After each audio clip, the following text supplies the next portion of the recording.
बिना सीमा। मैं हर उस आत्मा के लिए मर गया जो मुझे अस्वीकार भी करती है।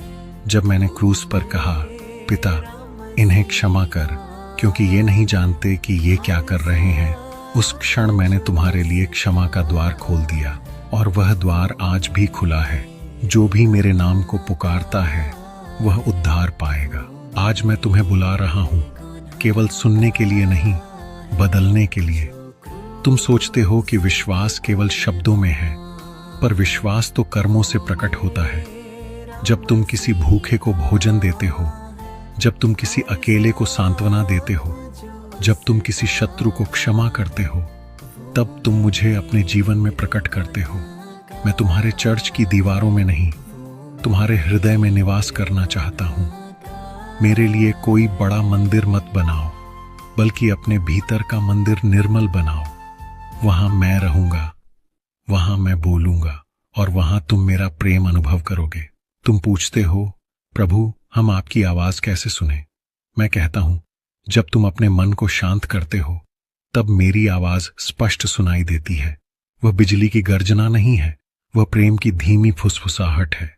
जब तुम प्रार्थना में रोते हो, जब तुम किसी के लिए निस्वार्थ प्रेम करते हो, वही मेरी आवाज है। जब कोई अजनबी तुम्हारी सहायता करता है, वह भी मैं हूं। जब तुम्हें अचानक कोई शांति का अनुभव होता है, जबकि कोई कारण नहीं होता, वह भी मेरा ही स्पर्श है। मैं हर जगह हूं, बस तुम अपना हृदय खोल दो। मेरे प्रियजनों, मैं जानता हूं कि तुम्हें इस संसार में बहुत अन्याय दिखाई देता है। तुम सोचते हो, यदि प्रभु प्रेम है तो पीड़ा क्यों है? यदि मैं न्यायी हूं तो बुराई क्यों फलती फूलती है?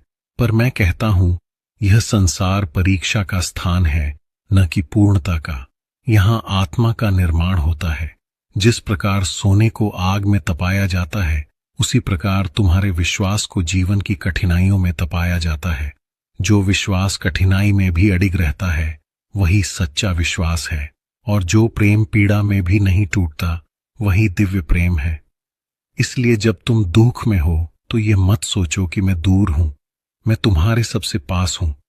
जब तुम्हारी आंखों से आंसू बहते हैं, तब मेरे हृदय से भी करुणा बहती है।